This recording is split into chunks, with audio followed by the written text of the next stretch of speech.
Good morning. Hi, it's day 15, and we've got our final day of uncertainty dealing today. And it's technically speaking our 8th day speaking about it, but we kind of had 7 topics or 6 topics, depending on how you categorize it, that we covered. And I'm just going to use today to just have a look over and reminder of what we did, and to introduce a couple more that I think are important. So day 1 was practicing gratitude, sort of seeking and searching for things that you can feel grateful for in your present moment. Day 2 and day 3 were both on acceptance. Day 2 was about what acceptance is, because I think it's really tricky to understand that it's kind of acknowledging your reality rather than fighting reality. And day 3 was about how you might practice accepting your reality and how this might benefit you.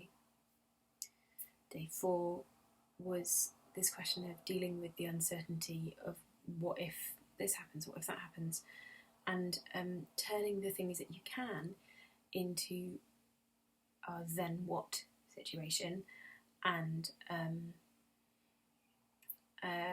those things that you perhaps can't figure out in that way, trying to draw on your own confidence and sense of coping, because I'm guessing that all of us have been through things that we can look back on and go, I got through that, maybe I can get through this.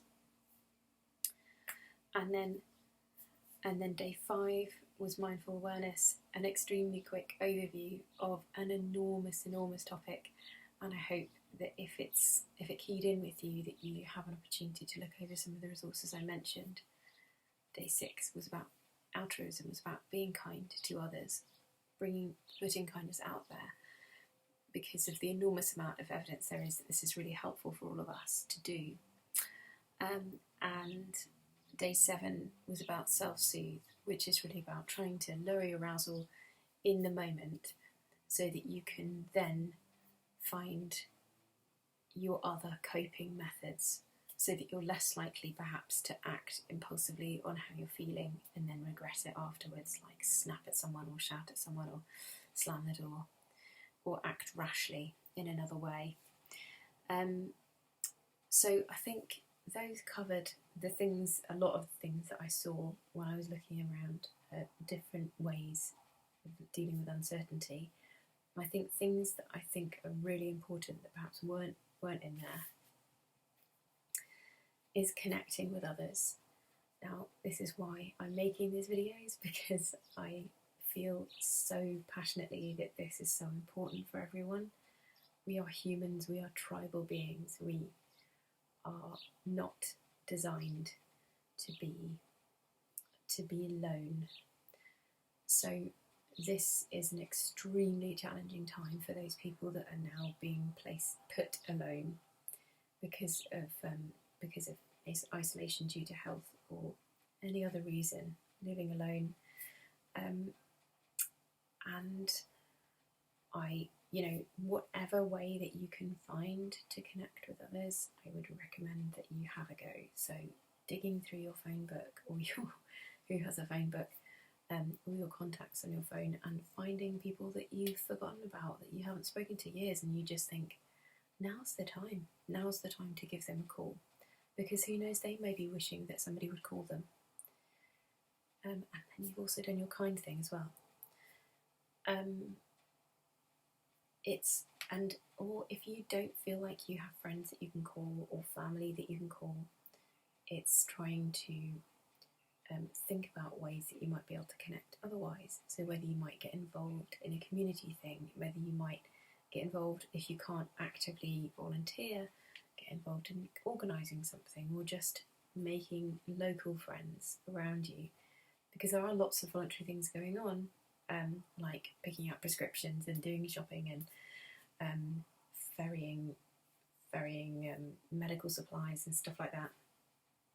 So that's another way to remain connected with other people, and also, again, to get that kindness in there, which will also feed your well-being. The other thing is finding meaning is a very big element. I think that faith is really helpful for a lot of people in terms of maintaining their well-being, and the argument is that it's through finding meaning that it supports their well-being. I really suggest trying to offer yourself to a higher power, whether that be God, Allah, Jehovah, or Mother Nature, or the order of the universe, whatever flicks your switch, and kind of having a sense of trust in that as having an ultimate order that might help you to feel more grounded in this present moment, just like the self-soothe. I think the other thing that faith can offer is obviously a sense of community. So it comes back to that connection thing. So the two things I want to add are connection and finding meaning. I really hope that you found this series helpful, and I wish you all the best. I'll see you tomorrow. Bye.